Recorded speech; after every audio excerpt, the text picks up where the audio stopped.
All right, if everything went well, I just went live on YouTube. And I'm live here on Periscope at the same time. And it looks like we're working. All right, looks like all systems are working. This might actually be every mic is a live mic, yeah. This might be the first time this has ever worked for me. So we've got a few topics today. We're going to talk about wiretapping, and then we're going to talk about my plan for helping the poor. You'll think it's funny, or maybe you'll think it works. Who knows? All right. So when I look down, I'm looking at Periscope. When I look up, I'm looking at YouTube. I'm going to try to get your cameras closer together so you can't tell the difference if I'm cheating on one of you.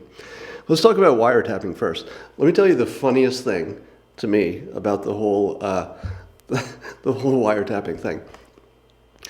So when President Trump said famously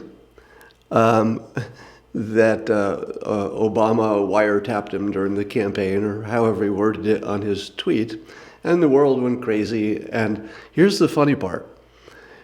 It's really hard to validate that, right? You can't verify whether he did, or maybe he just, wondered out loud how good that would be, and somebody said, well, he must want this, so we'll go do this for him. So when you're talking about a president, first of all, there's always the assumption that some deniability would be built into it. So saying that Obama did or did not order some covert operation or something illegal doesn't really tell you anything, because if it were illegal, he would do it covertly. And if he did it covertly, you would never know. So it doesn't mean he ever ordered anything. And by the way, I don't have any reason to believe he did order any wiretapping. But what does it mean to order a wiretap in a world where all communication is monitored all the time? Because WikiLeaks told us that, right? Didn't Snowden tell us, and has been confirmed by whistleblowers since then? Correct me if I'm wrong, but it seems that all of our communication is monitored all the time. So why does anybody have to issue a wiretap or issue a court order for a wiretap? What if they just issued a court order to look at the records that have already been collected? I mean, would you be able to say, no, I did not authorize a wiretap. I just looked at all the records we already have from our existing collection of stuff. Would that be different? I don't know. Just asking the question. All right, but let me get to the funny part. This is the funniest part. Remember I told you that it's like we're in two movies now? In one movie, there are people saying, Hitler just got elected. He's getting ready to round up all the brown people and put them in concentration camps. It's just this horrible Schindler's List kind of a movie that's playing in the minds of half of the country right now. The other half of the country is watching this fast-paced comedy, and this is the best movie ever. It's full of laughs. It's fun. Nobody's really in any special danger. The president is doing the people's work, sure, with a few early bumps, we know, but basically he's feeling his way into the job, and it looks like some stuff's getting done. So we've got an entirely different movie. But here's the funny part about our movie, the funny part. Imagine if you were going to write a script for a comedy, for a movie comedy. Can you imagine a better setup than this? You've got a character who has a reputation throughout the world as being the biggest liar who ever lived. All right, I'm talking about President Trump. Now, I'm not saying he is a liar or he isn't a liar, but his reputation is clearly the biggest liar in the world. Now, you might say, well, it's not lying, it's hyperbole, sometimes it's just negotiating, sometimes he's just dropping an anchor, sometimes he's just being a master persuader and making you talk about topics because he wants you to focus there. And I think all that's true, by the way. But for the movie purposes, let's say he's just the biggest liar in the world, because that's what people think, right? And then you take the biggest liar in the world and you give him a job that, by the nature of its job, President of the United States, he has access to more secrets than anyone else in the world. Literally, I'm guessing. So the person who is least credible when he talks also has access to all the secrets. So before, 6 months ago, if Trump said something was happening and you couldn't verify it, you would say to yourself, well, there he goes again. There's that Donald Trump saying things that aren't going to pass the fact checking. But now, and this is what makes it a funny movie, Now he knows more than you do. And you know he knows more than you do. He has access to everything. He can just call up the CIA and say, hey, come over here and tell me in the privacy of my office what's going on. And presumably, because they work for him, more often than not, they're going to tell him. So the biggest liar in the world also has access to all the biggest secrets in the world. And I didn't really need to put quotes on secrets because they're actual secrets. But sometimes when you get going, you just sort of want to do this. So forgive me my overquoting. Anyway, I think it's pretty hilarious setup. And by the way, we have not seen the end of this. I have a feeling there are going to be a few more times that President Trump will say things that only a president could know are true or false. And the media is going to go crazy because they can't verify it. And at the same time, you can't really know if he's lying because the fact that you can't verify it does not mean it's not true anymore. Because the president, he knows the secrets. This couldn't be any funnier.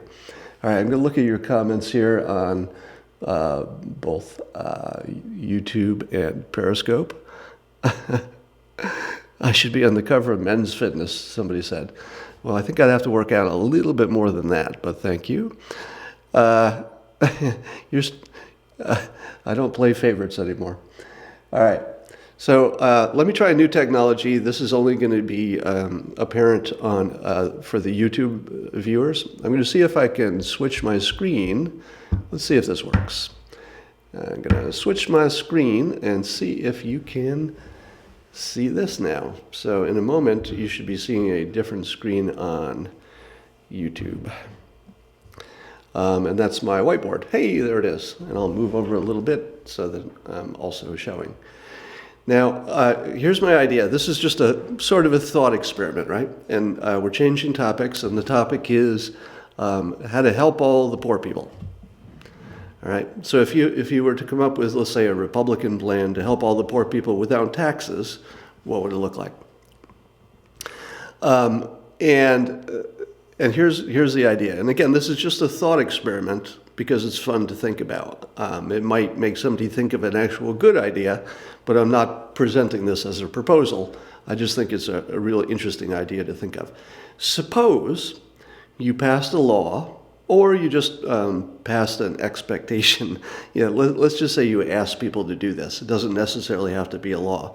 But just for a thought experiment, imagine if you said to the top 1%, the people in the top 1% of income or wealth in the country, we're going to assign you to one person in the bottom 1%, just one person, and you have to take care of that one person. Now, what you'd want to do is not just send them a bunch of money that they spend on booze or whatever it is. You'd want some kind of a framework. And so that's what I have here. So if you can see my cursor, yeah, I think you can see it over on YouTube. I've divided, I call this the poor people path, right? Because it sounds good. Poor people path. The poor people path would be sort of the American dream, customized for the poorest people, the people in the bottom 1%. So if you could assign a top 1%er to each bottom 1%, and you gave them a framework and said, okay, top 1%ers, we don't want you to just write checks, or just make phone calls. We'll give you an actual framework, all right? So for the kids, let's say you've been assigned a child. The kid, you'd make sure that they, went to a good school, they got either a private school or they got, whatever they need in school. I'm not going to over-define the details of it. I'm just saying that some part of the plan is better school. Some part might be getting some training for the parents, having an actual expert. You're a top 1%er, you can afford these things. Have an expert come in and say, the way you're raising these kids could be better if you use these tools instead of these tools. Pretty helpful. Then imagine that they need daycare, the parents do, so that the family can thrive and the kid can go to school. So maybe that's part of it too. Then you imagine you move to a higher, or to the older age, young adults, and they need some free college, some tools like smartphones and laptops to do their job. Maybe they need some free transportation and stuff to get to school. But it's a different set of packages for young adults. And then when they become adults, They need mentors, they need jobs, and these are the sorts of things that top 1%ers can do for you, right? They're good mentors. They own businesses. They can get you a job. My phone is blowing up here. So this is the idea. And then once you get somebody through that phase and you've gotten them a good job, and let's say maybe they even want to start a company. You've done such a good job, raising these people that maybe they want to start their own company, and maybe you're part of the seed funding for that. So here's the interesting part of the math. The top 1% is mostly going to stay in the top 1%, right? They could spend a lot of money and still be in the top 1%. But the bottom 1%, every time you move up the bottom 1%, there's always a new 1% at the bottom. So the bottom 1% will keep cycling through, and you're helping the worst of the worst with the richest of the rich. And they're only helping one person. So they would give them specific kind of help that matters to get to the top. What if the top 1% doesn't give a shit? Well, in that case, I'm just reading the questions off the screen. In that case, you either pass a law and you just tax them, and you have somebody else put that money into the system in an intelligent way that goes directly to the bottom 1%. Because here's the problem: if you don't help the bottom 1%, these are the expensive people. These are the people, if they don't get a job, you're paying everything for them. So it seems to me that if the top 1% was assigned to help the bottom 1%, it would be a fairly tremendous improvement in the ROI of the country, because you'd be taking the people who are in a hole and bringing them up to at least even, so we get rid of the hole. Anyway, so this is not a serious proposal, but rather just a thought experiment that when we're attacking things like poverty, there's probably a lot of different ways to go, and we don't want to get locked into just one. All right. I'm going to take a few questions here. You'd have to add birth control. I think medical care would be part of what you'd want to take care of, yes. The bottom 1% is buys what? It's hard to read some of the comments because they're sort of cryptic. College is business. Vault 7. Make people learn their decisions. Well, I got a lot of comments on this. Good. But in the real world, I don't think so. Your email is RIP? What?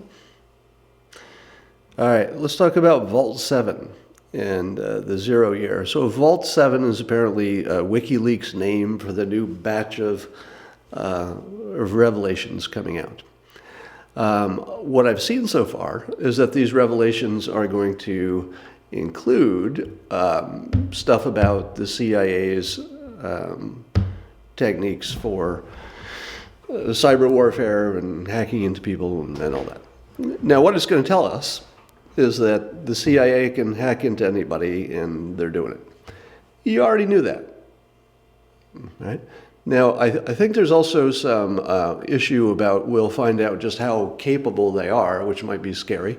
And we might find out that some of their secrets for hacking have been, shared or stolen or available to other people. And so now we have all these weaponized things floating around.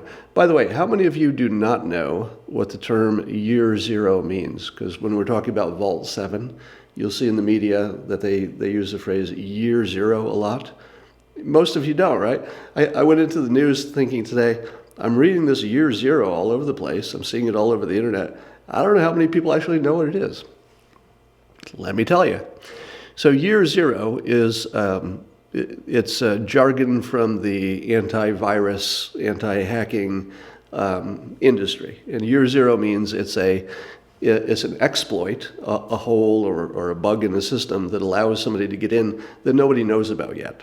So in other words, it's a cyber hole that exists, but the public doesn't know, only the hackers know. All right. So 0 day means there's been 0 days that we've known about its existence, generally speaking.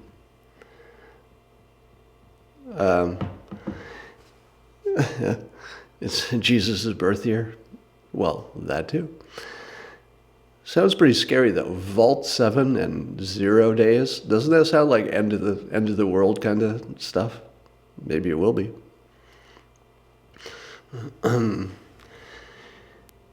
Would I recommend my drum kit for a beginner? Yes, I would. Oh, that's a 0 day, not a 0 year. Yeah, sorry. Everything I said about 0 year, X that out and change that to 0 day. 0 year wouldn't make any sense, would it? Scott, I'm too intelligent to support a lying tyrant. Well, that's one of the comments. It says, I'm too intelligent to support a lying tyrant. Well, I disagree with that. I am not too intelligent to do that. But lying tyrant is word thinking. If I've taught you anything, word thinking is not thinking. Is he a lying tyrant or is he a master persuader who's a good leader? Depends what happens, right?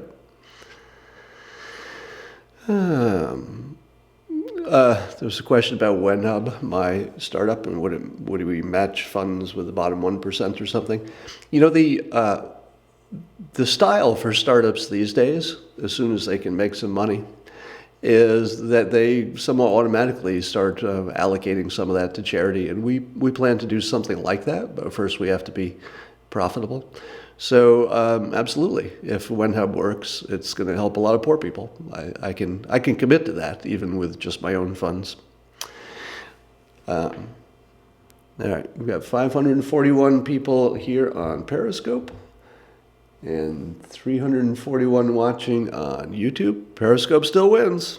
You're still the winners. Is there any merit to the idea that Trump was wiretapped? Well, I'll tell you what I'm seeing on the cable news channels. It's kind of funny. It's all word thinking. It's just, what words do you want to put on stuff?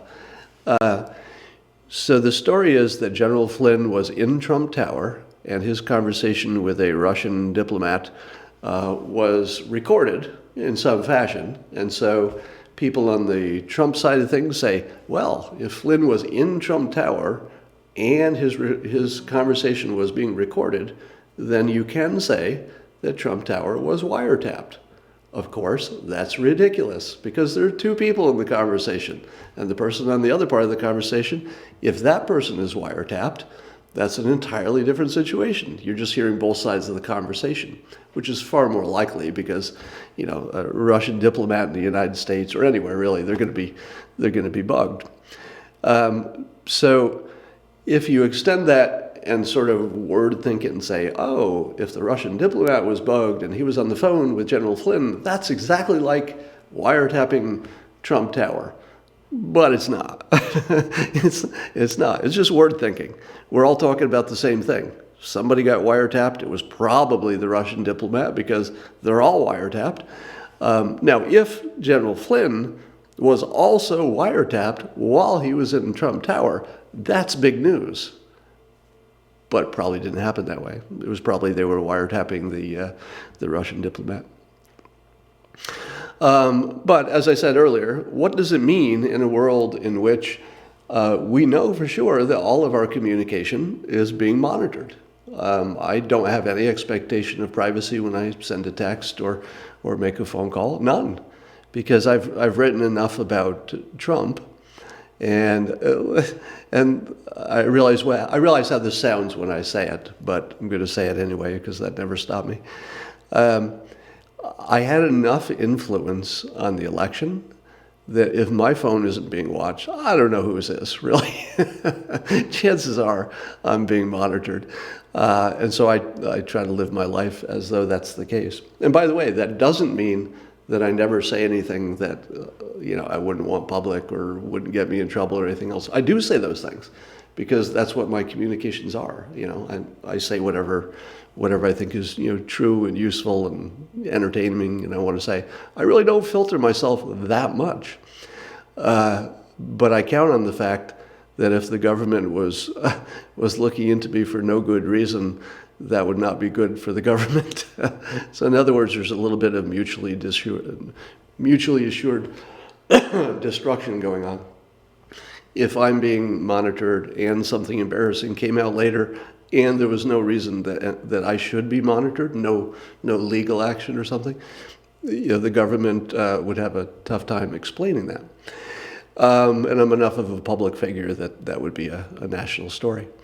So my protection, my only privacy, if you can call it that, because I have an expectation of privacy, my only protection of my speech in terms of keeping it private is that there's mutually assured destruction.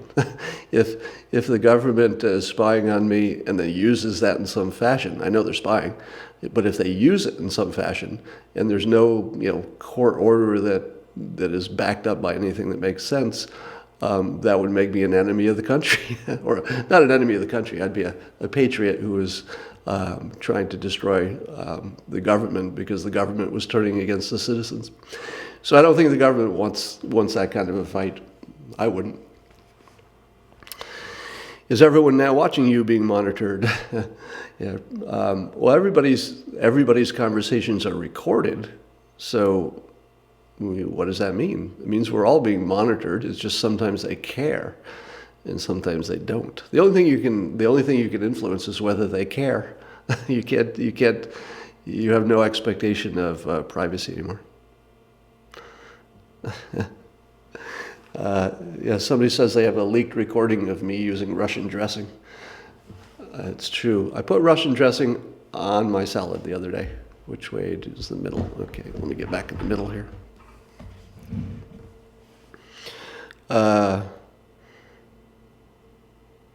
see what we're saying here. They would just plant evidence to show you were a subversive. Yeah, they could, but good luck with that. Like, who wants that much of a fight over whatever minor influence I might have on events? So you have to weigh, would it be worth the fight?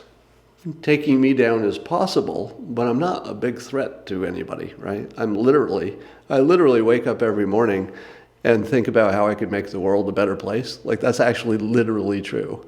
So if you're taking down people like me, that's sort of a waste of resources. I just feel like they have more things to do. All right. You are not that important, I'm hearing on YouTube. That's what I'm saying. I'm saying that it wouldn't make sense for the government to come after me. So the only privacy you have is to be unimportant. And I'm making that work for me. I said Trump is in China's head. Talk about it, please. Yeah, I will. So do you remember the first thing that Trump did that was notable in terms of China when he got into office? I think it was as soon as he got into office, right? So he took a phone call from the head of Taiwan, and China said, "Whoa, what the heck? This is new.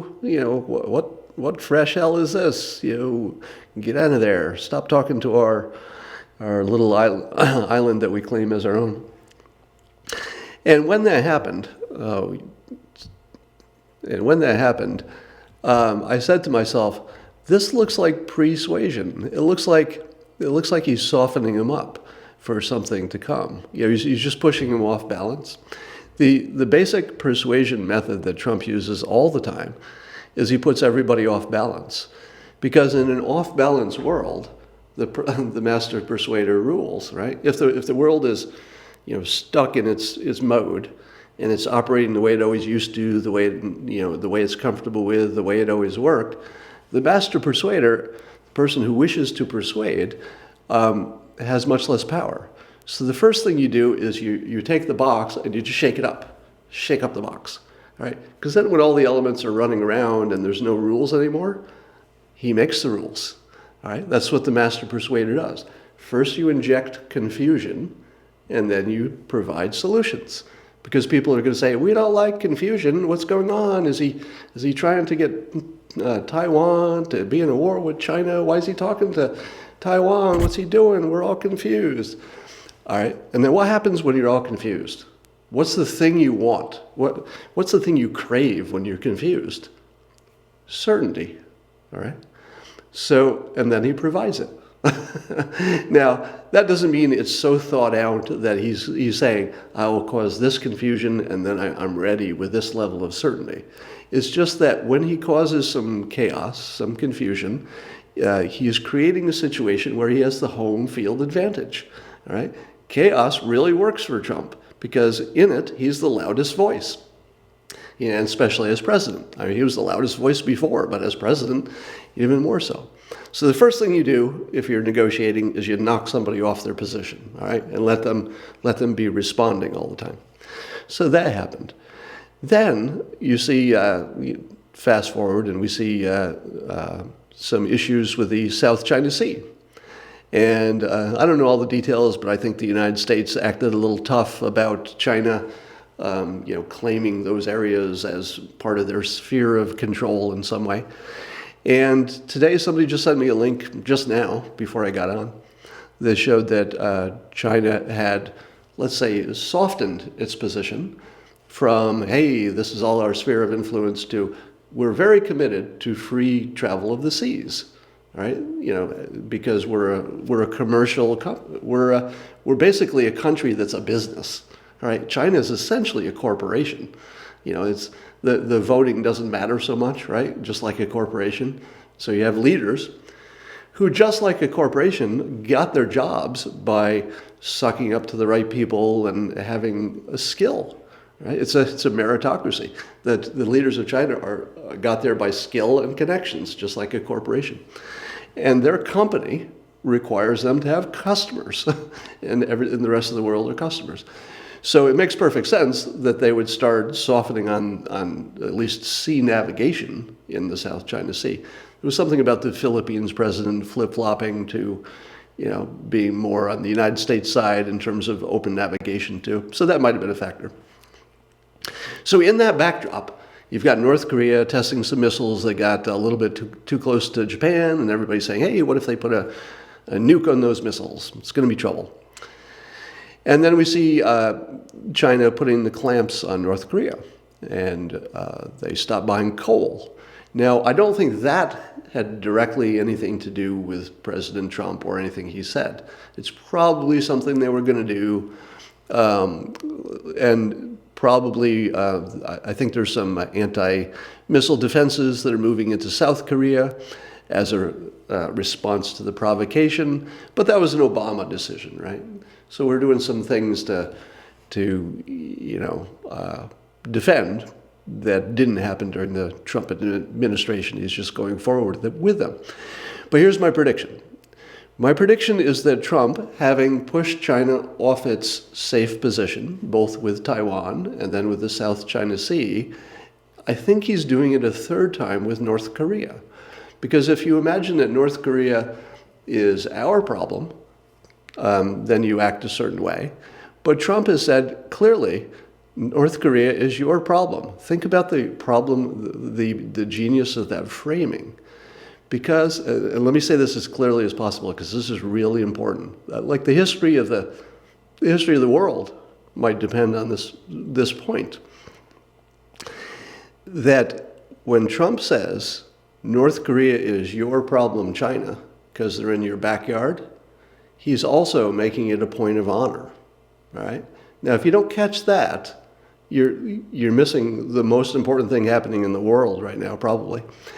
Because as a point of honor, as a point of China showing that it is the senior partner in the world that it would like to be, not anybody's vassal, but China would like to, have the full respect and power that China should have, right? It's earned it, it's big, it's powerful, it should have that respect. And look what Trump is doing to them. He's taken some back, all right? He's saying, I could talk to Taiwan maybe. Oh, okay, I didn't mean it, but I can talk to Taiwan. I just didn't mean it. Forget about that last time. And those navigation lanes that you totally control, maybe you don't totally control them so much. North Korea, you're not quite getting it done over there. It seems to us that we might have to help you, China, take care of the problem in your own backyard that you don't seem to be able to handle. Think about that. Think about the power of that framing, right? Because I haven't seen it exactly this explicit before. I think it's always been the case, right? We've always wanted China to do more. Our diplomats have probably talked to them to do more. But this is the first time in my memory, and I could be wrong about this. I'm not, like a deep student of world politics, so I could be wrong about this. But it seems to me that I've never seen a president so clearly put, I'd say, the risk of embarrassment, the risk of shame on China if they don't handle this problem.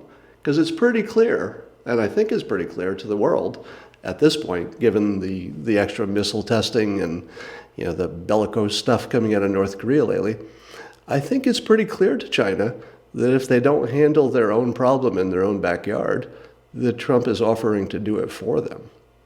Now, forget about this militarily. Just think about how that feels, all right? And how different that is from anything that you've seen before. This is persuasion weaponized. This is weaponized persuasion. And there's nothing you can do about it.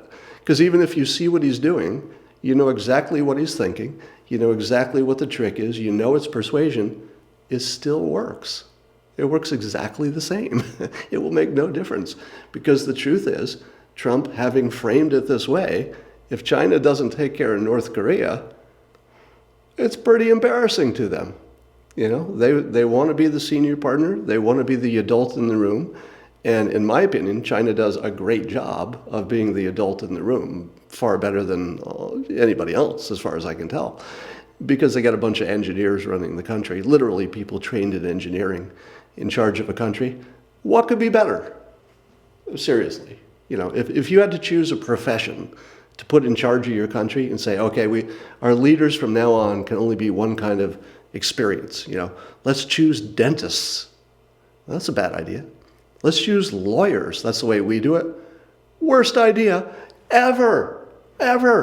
Whoever said, what we need? A whole bunch of more lawyers talking about how to do stuff.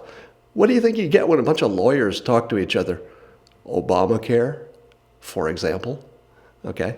And what do you get when a bunch of engineers are running the country? Well, you get one of the greatest industrial success stories of modern civilization. All right.